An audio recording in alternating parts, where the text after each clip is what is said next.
دوستو یہ بات تو ہم سبھی لوگ جانتے ہیں کہ ہمارا اس دنیا میں آنا بالکل ایک مسافر کی طرح ہے۔ جیسے ایک مسافر اس دنیا میں ٹھہرنے کے بعد اپنی اصل منزل کی طرف چل پڑتا ہے، بالکل اسی طرح سے ہم اس دنیا میں موجود ہیں اور اپنی عمر پوری کرنے کے بعد ہمیں آخر میں اپنے آخرت کی طرف یعنی اپنے گھر جانا ہے، یعنی اپنی اصل منزل کی طرف جانا ہے، اور ہمارے مرنے کے بعد ہمارے اعمال کے مطابق ہمیں جزا اور سزا کا فیصلہ دیا جائے گا۔ اگر ہم نے اچھے اعمال کیے ہوں گے، اللہ تعالیٰ کی فرما برداری کی ہوگی تو ہمارے لیے جنت ہوگی، اور اگر ساری زندگی اللہ تعالیٰ کے احکامات کی خلاف ورزی میں گزار دی ہوگی یا کفر کیا ہوگا تو ہمارے لیے جہنم ہوگی۔ لیکن آسمان کی طرف یا جنت اور جہنم کی طرف یہ سفر کیسا ہوگا؟ اور سب سے بڑی بات کہ کیا اپنے ایسے پیارے لوگوں سے جن سے ہم مل چکے ہیں، جو دنیا میں ہمارے ساتھ تھے، مثلاً ہمارے ماں باپ، بہن بھائی یا کوئی بھی اور رشتہ دار جو اب اس دنیا سے جا چکے ہیں، کیا کبھی ہم مرنے کے بعد ان سے کبھی مل پائیں گے؟ انہی دونوں سوالوں کے جواب ہم آج کی اس ویڈیو کے اندر اسلامی روایت کی روشنی میں جاننے کی کوشش کریں گے۔ اسلامی روایت سے ہمیں پتہ چلتا ہے کہ جب کسی کافر کی موت آتی ہے تو ڈراؤنی شکل والے دو فرشتے اس کے سامنے آتے ہیں۔ ایک بہت ہی ڈراؤنی شکل میں آ کر اس کی روح کو قبض کرتا ہے اور بہت ہی دردناک انداز میں، لیکن اس کے برعکس جب کسی نیک انسان کی موت ہوتی ہے یا اس کی روح کو نکالا جاتا ہے تو اس کے لیے آسمان سے دو نورانی فرشتے جو اتنے زیادہ نورانی ہوتے ہیں کہ جیسے سورج کی روشنی بھی ان کے سامنے مان پڑ جائے، وہ اس انسان کے سامنے آتے ہیں۔ ان کے ساتھ ملک الموت ایک بہت ہی زیادہ نورانی شکل کے اندر اور خوبصورت شکل میں اس شخص کے سامنے آتے ہیں۔ ان فرشتوں سے جنت کی خوشبو آ رہی ہوتی ہے اور وہ آ کر اس نیک روح سے کہتے ہیں کہ خدا کے حکم سے باہر آ جا اس انعام کو حاصل کرنے کے لیے جو تم اپنے رب سے حاصل کرنے والی ہو۔ اللہ کے رسول نے فرمایا کہ نیک انسان کے جسم سے روح ایسے نکلتی ہے جیسے جگ سے پانی گرا ہو، یعنی بہت ہی اسموتھ، سافٹ اور خوبصورت انداز میں، اور ظاہر ہے کہ یہ مثال سمجھانے کے لیے دی گئی ہے۔ اس نیک انسان کی روح کو قبض کرنے کے بعد دو نورانی فرشتے اسے آسمانوں کی طرف لے کر جاتے ہیں۔ آسمانوں کی بلندیوں پر جاتے ہوئے یہ نیک روح اپنے آس پاس فرشتوں کی جماعت کو دیکھتی ہے۔ آسمان میں موجود یہ فرشتے اس جنتی روح کو جاتا ہوا دیکھ کر پوچھتے ہیں کہ یہ کس کی روح ہے جو اتنے اعزاز کے ساتھ اور اتنے خوبصورت انداز میں جا رہی ہے۔ دو نورانی فرشتے جو اس روح کے ساتھ موجود ہوتے ہیں وہ بتاتے ہیں کہ یہ فلاں ابن فلاں کی روح ہے۔ پھر یہ روح پہلے آسمان پر پہنچتی ہے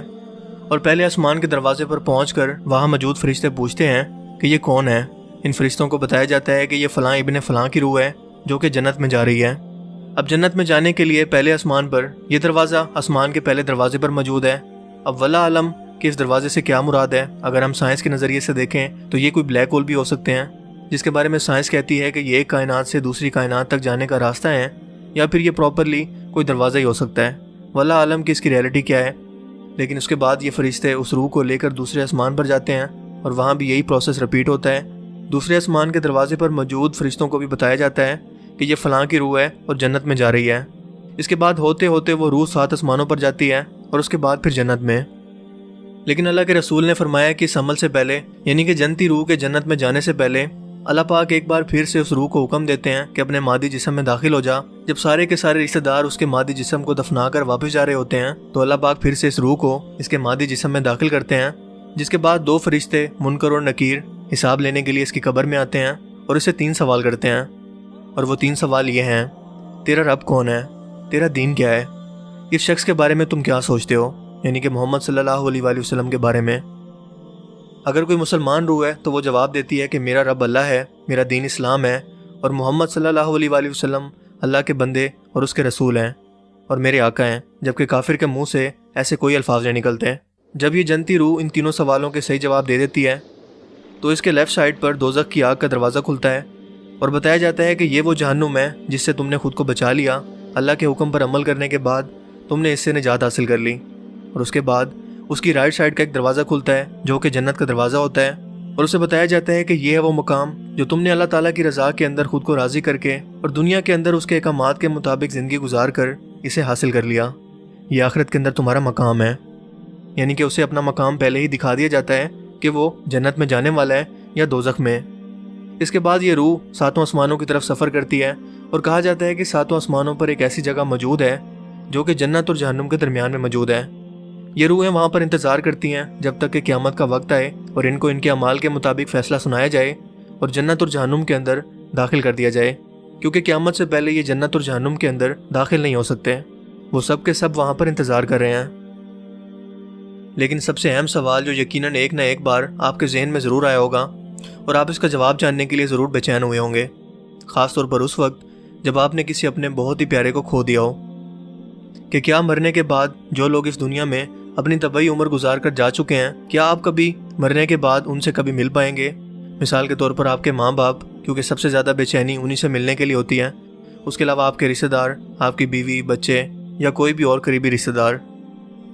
اگر میں تمام اسلامی روایات کو مد نظر رکھتے ہوئے آپ کو ایک لائن میں جواب دوں تو اس کا جواب ہے کہ ہاں، آپ ضرور مل سکیں گے۔ نہ صرف مل سکیں گے بلکہ وہ لوگ آپ کا انتظار کرتے ہیں۔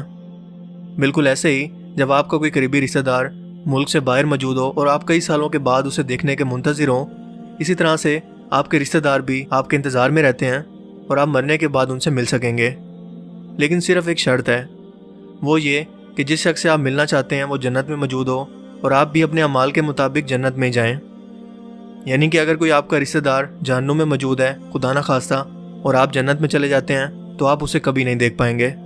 نہ ہی اس کی سفارش کر پائیں گے اور نہ ہی اس سے کبھی جہنم کی نجات حاصل کروانے کے لیے کچھ کر سکیں گے۔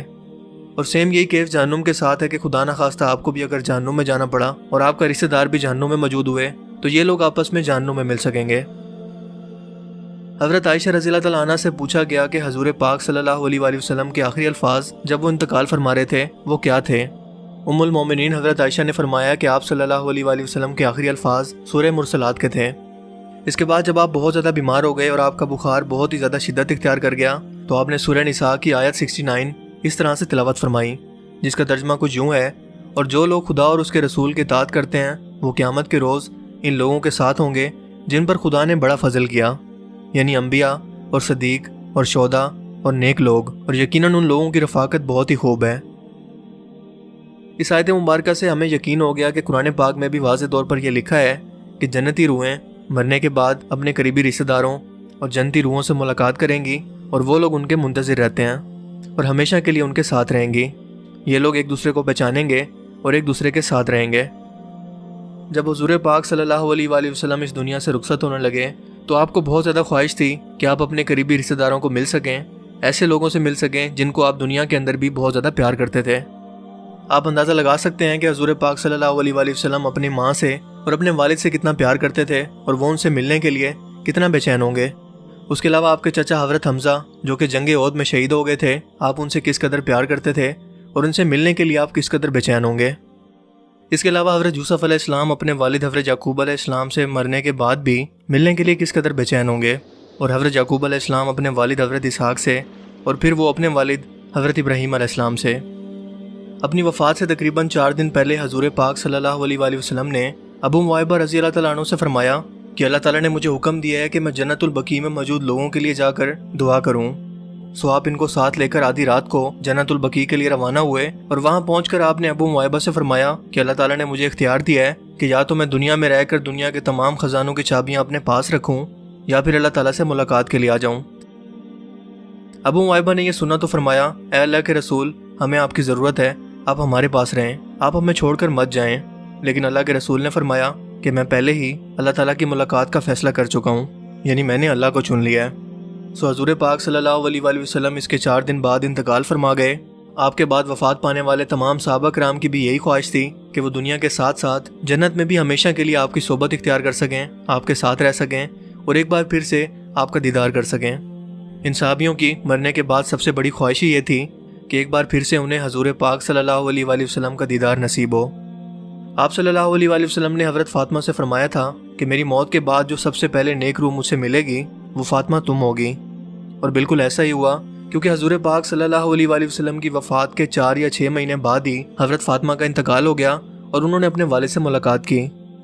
جب حضرت بلال حبشی رضی اللہ تعالیٰ عنہ کی موت کا وقت قریب آیا تو ان کی بیوی نے ان کے کمرے کے اندر آ کر فرمایا کہ ہائے، آج تو کتنا دکھ کا دن ہے۔ لیکن حضرت بلال نے یہ سنا تو فرمایا کہ میرے لیے تو یہ بہت خوشی کا دن ہے، کیونکہ میں اپنے آقا حضرت محمد صلی اللہ علیہ وآلہ وسلم اور ان کے ساتھیوں سے ملاقات کرنے والا ہوں۔ حضرت عثمان رضی اللہ تعالیٰ عنہ کو ان کی وفات سے پہلے ان کے گھر کا محاصرہ کر کے انہیں قید کر دیا گیا، ان پر کھانا پینا بند کر دیا گیا۔ آپ روزے کی حالت میں تھے۔ اسی رات کو آپ کو خواب کے اندر حضور پاک صلی اللہ علیہ وآلہ وسلم کی زیارت نصیب ہوئی۔ انہوں نے حضرت عثمان سے فرمایا، اے عثمان، ان لوگوں نے تمہیں کھانے سے اور پینے سے باز رکھا ہوا ہے، کیا تم پر کھانا پینا بند کر دیا ہے؟ حضرت عثمان نے فرمایا کہ جی میرے آقا۔ اللہ کے رسول نے فرمایا کہ اے عثمان، فکر مت کرو، کیونکہ یہ روزہ تم ہمارے ساتھ افطار کرو گے۔ جس سے یہ ظاہر ہوا کہ نیک روحیں آپ کے بارے میں سب کچھ جانتی ہیں، اور نہ صرف جانتی ہیں بلکہ آپ کے انتظار میں رہتی ہیں، اور مرنے کے بعد ہر جنتی روح ایک دوسرے سے ملاقات کرے گی، اور نہ صرف جنتی روحوں سے ملاقات کریں گی بلکہ اللہ کے رسول حضرت محمد صلی اللہ علیہ وآلہ وسلم سے، اپنے آقا سے بھی ملاقات کریں گی، کیونکہ جنت کے اندر جتنے بھی لوگ موجود ہیں وہ سب ایک دوسرے کو مل سکیں گے، لیکن اس کے لیے شرط یہی ہے کہ ہمیں جنت میں جانا پڑے گا،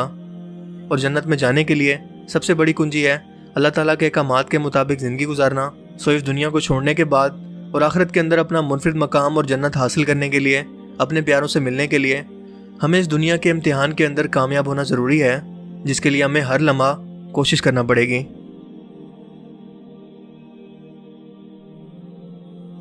آئی ہوپ کہ آج کی اس ویڈیو سے آپ کو کچھ نیا جاننے کو ملا ہوگا،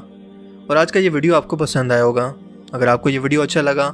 اور یہ منفرد ٹاپک پسند آیا تو اس ویڈیو کو لائک کیجئے، اور مزید اس طرح کے انفارمیٹیو ویڈیوز کے لیے اس چینل کو ضرور سبسکرائب کریں۔ اب میں ملوں گا آپ سے ایک نئی انٹرسٹنگ ویڈیو میں، تب تک کے لیے اپنا بہت سا خیال رکھیے گا۔ Thanks for watching this video.